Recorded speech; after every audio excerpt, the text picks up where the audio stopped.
কল্পনা করো একটা শান্ত গ্রামে হঠাৎ একদিন গুলির শব্দ ভেসে এল।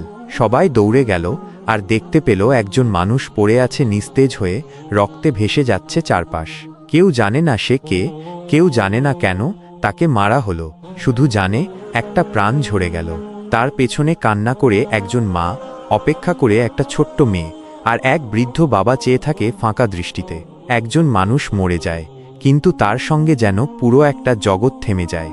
ইসলাম বলে, যে ব্যক্তি একজন নিরপরাধ মানুষকে হত্যা করল, সে যেন পুরো মানব জাতিকে হত্যা করল। সূরা মায়েদাহ। ভাবতো, এই একটা প্রাণ যদি সে বেঁচে থাকত, হয়তো চিকিৎসক হতো, হয়তো শিশুদের শিক্ষাদান করত, হয়তো সমাজের জন্য আলো হয়ে উঠত।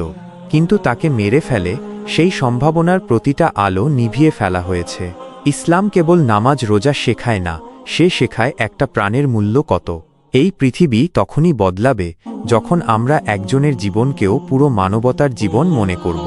মানবতা একদিনে গড়ে ওঠে না, এটা গড়ে ওঠে একজন মানুষকে ভালোবাসা থেকে শুরু করে। মানুষ বাঁচাও, মানবতা বাঁচাও।